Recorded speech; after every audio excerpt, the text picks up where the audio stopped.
Hello friends, interesting facts में आपका स्वागत है। दोस्तों मैं आज एक बहुत बढ़िया खबर लेके आया हूं जो कि सारे इंडियन टिकटॉक यूजर्स के लिए दोस्तों बहुत ही बढ़िया खुशखबरी है। दोस्तों टिकटॉक वापस आने वाला है। ऐसा मैं नहीं कह रहा हूं दोस्तों, ऐसा मैं नहीं कह रहा हूं, ये कह रहे हैं कि टिकटॉक के CEO, global CEO Kevin mayor का कहना है। दोस्तों केविन मेयर का कहना है, उन्होंने एक न्यूज दी है, इसके रिलेटेड पर सारी न्यूज है। उसमें एक ऑडियो क्लिप है दोस्तों मेरे पास, एक्चुअली जो मेरे को मिली, मैं सोचा आप तक पहुंचा देता हूं। तो ये ऑडियो क्लिप होगी इंग्लिश में। दोस्तों मैं आपको ये प्ले करता हूं, 3 मिनट की ऑडियो क्लिप है, ये सारी देखना, तो आपको पता चलेगा कि क्या करने वाले टिकटॉक के CEO.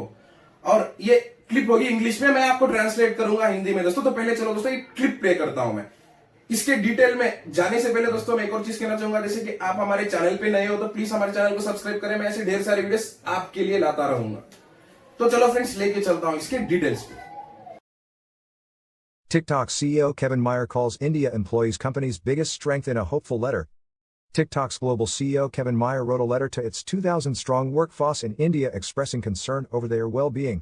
He's hopeful about the company's future in India. Less than 48 hours after the Indian government's ban on Chinese apps, including the hugely popular short video app TikTok, the company's global head released an official statement. In a letter to the India team, Kevin Mayer, CEO TikTok and COO ByteDance, said, "Our employees are our biggest strength, and their well-being is our topmost priority. We have also assured more than 2,000-strong workforce that we will do everything in our power to restore the positive experiences and opportunities that they can be proud of." TikTok owner ByteDance's India operations are headquartered in Mumbai. Mayer is hopeful about TikTok's future in India and announced that the company will comply with all requirements of the Indian law and will continue playing an active role in the mainframe of digital India. He said, "Our platform has encountered an unfortunate challenge in India. However, we stay resolved and committed to our mission, and are working with stakeholders to address their concerns." TikTok continues to comply with all data privacy and security requirements under Indian law and places the highest importance on user privacy and integrity. "We have been heartened and encouraged by your love and support for our platform, and promise to live up to the trust and faith you have showed in us."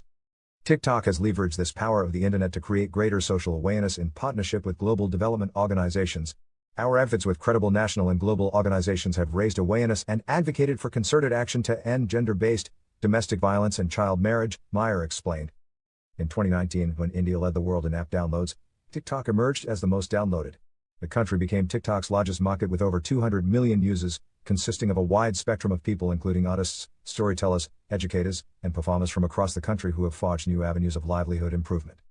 Today it is a staple and reality for TikTok users even in remote cities, towns and villages across the country, Mayer said.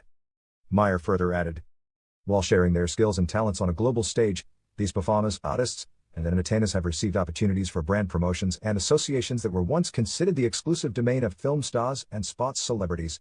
Empowered individual creators have become the most sought after for digital marketing campaigns.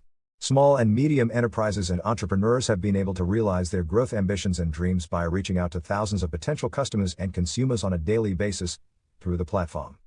In a statement released earlier, TikTok's India head Nikhil Gandhi had called the ban an interim order issued by the government. "We have been invited to meet with concerned government stakeholders for an opportunity to respond and submit clarifications. TikTok continues to comply with all data privacy and security requirements under Indian law and have not shared any information of our users in India with any foreign government, including the Chinese government," he stated. दोस्तों जैसे कि आप उस video clip में देखे थे, इसमें मैं थोड़े बहुत मेन पॉइंट्स आपको बताता हूं, उन्होंने क्या कहा भाई डिटेली बताता हूं। दोस्तों उन्होंने एक शॉर्ट पीरियड में बता दिया था, मैं आपको ये डिटेली बताता हूं। उनका पहला ये कहना है कि यूजर प्राइवेसी उनकी टॉप मोस्ट प्रायोरिटी है। दोस्तों वो की ये है, वो लोग कभी भी अपने यूजर की प्राइवेसी किसी को देते भी नहीं, बेचते भी नहीं। दोस्तों उनका किसी से लेन देन है ही नहीं इससे। उनकी यूजर प्राइवेसी उनके लिए बहुत मायने रखती है, तो वो एकदम सेफ रखते हैं, किसी को देते नहीं। ये लिया जाता है बस इसके लिए कि ताकि अकाउंट ओपन कर सके उनके यूजर्स।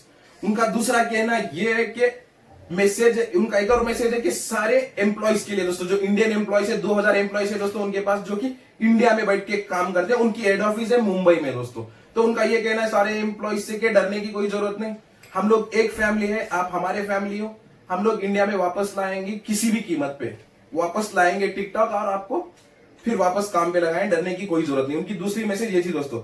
उनका तीसरा मैसेज ये था अब्यूसिव कंटेंट। इंडिया की गवर्नमेंट का ये कहना है अब्यूसिव कंटेंट को प्रमोट करती है टिकटॉक करके। उन्होंने ये कहा है कि हम लोग इस पर भी एक्शन लेंगे, जितना हो सकता है आपकी पॉलिसी पे चलेंगे, आपसे बात करेंगे, आप जो रूल बनाएंगे उस पर हम चलेंगे और सारा का सारा कंटेंट चेंज करेंगे और कोई भी बंदा इसे डालता है तो उसको बैन कर देंगे। तो उनका ये कहना है आपस में मिलकर बात करना चाहती है इंडियन गवर्नमेंट से, बात करके जो भी रूल है वो लागू करेंगे, वो उनके प्राइवेसी में डालेंगे दोस्तों। जो कि टिकटॉक की प्राइवेसी में आएगा, टिकटॉक की रूल लिस्ट में आएगा, जो भी गवर्नमेंट, इंडिया की गवर्नमेंट उनको बताती है वो सारी रूल लागू होगी दोस्तों। उनका ये कहना है। उनका चौथा ये कहना है कि इससे पहले कभी ऐसा प्रॉब्लम नहीं हुआ था। उनका ये कहना है कि इससे पहले कभी ऐसा प्रॉब्लम नहीं हुआ था। जब से बॉर्डर पे जंग छिड़ी, जब से हमारे जवान मारे गए, इंडिया के जवान, बहुत अफसोस की बात है दोस्तों, मैं भी इंडियन हूं तो मेरे लिए भी बुरा लगता है। जब से हमारे जवान मारे गए, उनका भी यही कहना है, उस समय से ये चालू हुआ है दोस्तों। उनका ये कहना है इससे पहले कभी भी इनको इसमें प्रॉब्लम नहीं था। तो ये जवान के लिए, उसके लिए भी बैठ के बात करने के लिए तैयार है दोस्तों। जो गलवान में हमारे 20 जवान मारे गए थे, उस पर भी बैठ के बात करने के लिए तैयार है। ये तो मेरा कहना नहीं है दोस्तों, ये तो केविन मेयर का कहना है, जो कि ग्लोबल सीईओ टिकटॉक के हैं दोस्तों। इनका कहना है। उन्होंने एक और चीज कही है कि उनके 200 मिलियन यूजर्स बस इंडिया में है दोस्तों। उनको बहुत ज्यादा नुकसान हुआ है, इतना नुकसान हुआ है हम लोग सोच भी नहीं पाएंगे दोस्तों, हमारी गिनती भी उतनी दूर तक जाएगी नहीं। उनका ये कहना है। समझो पहली बार नहीं हुआ ऐसा, इससे पहले भी एक बार टिकटॉक बैन हुआ है, फिर अनबैन भी हो गया था। बैठ के बात किए थे, सुलझाए थे, इनके रूल्स मान लेते, कंडीशंस मान लेते इंडिया के, फिर अनबैन भी हुआ था। वो कहना, उनका ये कहना है कि उस समय से लेके अब तक कभी भी इन्होंने कोई मिसयूज नहीं किया, कोई इलीगल एक्टिविटीज टिकटॉक पे करते नहीं है दोस्तों। तो इनको नुकसान इस चीज का हुआ है। इससे पहले भी जब बैन हुआ था उस समय में समझो 2 बिलियन का नुकसान हुआ था। अब की बार उनको 6 बिलियन यूएस डॉलर्स का नुकसान हुआ है, 6 बिलियन। समझो दूसरे कंट्रीज में भी बैन हुआ है पर इनको कोई फर्क नहीं पड़ता दोस्तों। ढेर सारे कंट्रीज में टिकटॉक बैन है दोस्तों, ढेर सारे कंट्रीज में, समझो ताइवान, ऐसे ढेर सारे सिटीज है, इधर पे भी बैन है, पर उनको कतई फर्क नहीं पड़ा। पर इंडिया में जो बैन हुआ, उनके पास 200+ मिलियन यूजर्स है, तो उनको बहुत सारा फर्क पड़ा दोस्तों।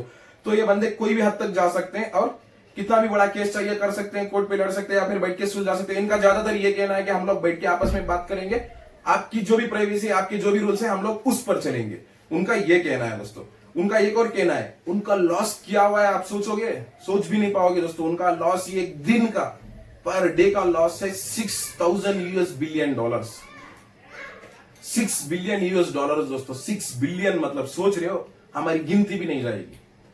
इंडियन रुपीस में यह अमाउंट होता है 45,000 crore per day. 45,000 crore per day इनका लॉस हुआ है दोस्तों, 45,000। तो एक और चीज है दोस्तों, इंडिया में जो भी ऐप लॉन्च होता है एकदम फ्री है दोस्तों, कोई इनके लिए रोक टोक नहीं होती, कोई अग्रीमेंट नहीं होता। तो इंडिया एक जो है एकदम फ्रीडम कंट्री है, तो कोई भी ऐप लॉन्च हो सकता है, कोई भी ऐप प्रमोट हो सकता है। यही कि जो फॉरेन कंट्रीज की बात आती है, कोई भी ऐप ऑटोमेटिकली लॉन्च नहीं होता है दोस्तों, कोई भी ऐप ऑटोमेटिकली लॉन्च नहीं होता है। वो क्योंकि ऐसे होता है, मैं आपको बताता हूं। फॉरेन कंट्रीज में रूल्स होते हैं, थोड़े बहुत रूल्स होते हैं। कोई भी ऐप आप लॉन्च कर रहे हो उधर पे, तो उनके गवर्नमेंट से बात करनी होती है, उनसे परमिशन लेना होता है, उनसे एक अग्रीमेंट बनता है, इतने साल तक एक ऐप चलाएंगे, हमारे रूल्स ऐसे। तो आगे की गवर्नमेंट भी उनके रूल्स बताती है कि ऐसे करना है, ऐसे करना है। उनका एक बहुत सारा रूल लिस्ट रहता है, उस पर चलती है। पर इंडिया में ऐसे नहीं होता है दोस्तों, एकदम फ्री टू एक्सेस। इंडिया में हर बार ये होता है फ्री टू एक्सेस। अब की बार जो टिकटॉक के मेयर है, केविन मेयर, सीईओ है केविन मेयर, उन्होंने ये भी बताया है कि हम लोग अग्रीमेंट भी करेंगे अब की बार इंडिया के साथ। इंडिया जो भी रूल बनाएगी हम लोग उस पर चलेंगे। तो ये थी दोस्तों आज की टिकटॉक की अच्छी न्यूज। थैंक यू दोस्तों, thank you for watching my video. Please subscribe my channel friends. अब मैं ऐसे और ढेर सारी वीडियोस आपके लिए लाता रहूंगा। थैंक यू दोस्तों।